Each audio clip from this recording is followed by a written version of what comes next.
Hi, Joe Alton, MD here, also known as Dr. Bones of the survival website doomandbloom.net, co-author of the Book Excellence Award-winning 4th edition of the Survival Medicine Handbook, and designer of quality medical kits at store.doomandbloom.net.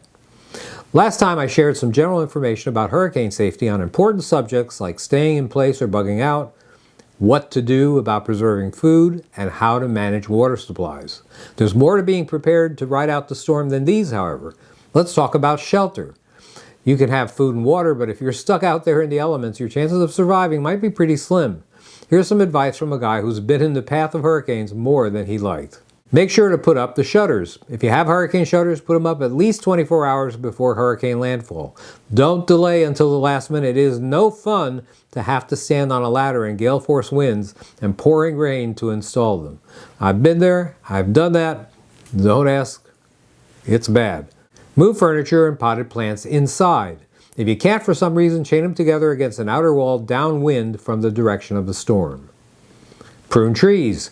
Prune all trees near your home so that wind could easily flow through the crowns. Otherwise, expect some to be down by the storm, maybe right on top of you. Branches, fruit, in South Florida, coconuts can be cannonballs, and other debris can be deadly in high winds. Make sure to pick a safe room. Choose a room in the interior of the home, preferably one without windows. It may be tempting to take a selfie out in the storm, but it might be your last one.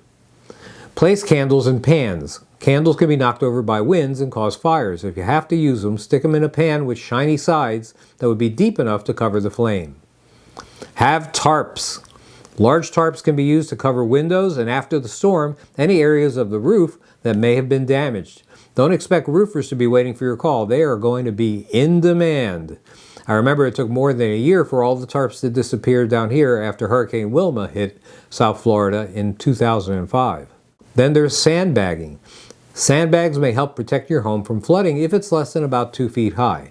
Fill sandbags 1/2 full with sand if available, or soil. Fold the top of the sandbag down and rest the bag on top of the folded top. Tamp each sandbag into place. Once your shelter's in order, there's still other important considerations. Let's talk about the kids.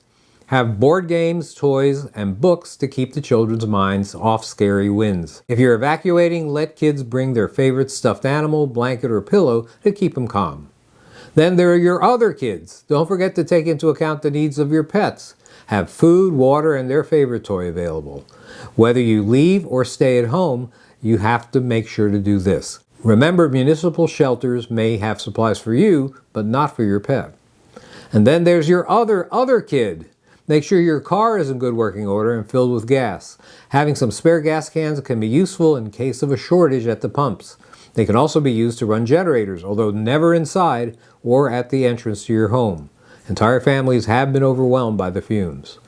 You should also protect your documents. Place important papers like birth certificates, passports, insurance documents, and others in waterproof containers. Scan them and send them to yourself using email or other methods. Keep your radio on. A NOAA weather radio, battery-powered or hand-cranked, can be an important source of information on the progress of the storm and for community alerts and updates. Stay in touch. Whether you stay or go, let the rest of the family know your plans and how to reach you. Know that voice calls may be difficult during or after a storm.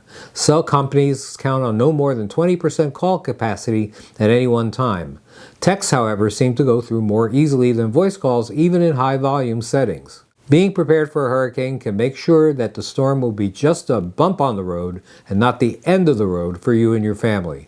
Have a plan of action, get some supplies, and you'll succeed, even when everything else fails. This is Joe Alton, MD, that old Dr. Bones, wishing you the best of health in good times or bad. Thanks for watching.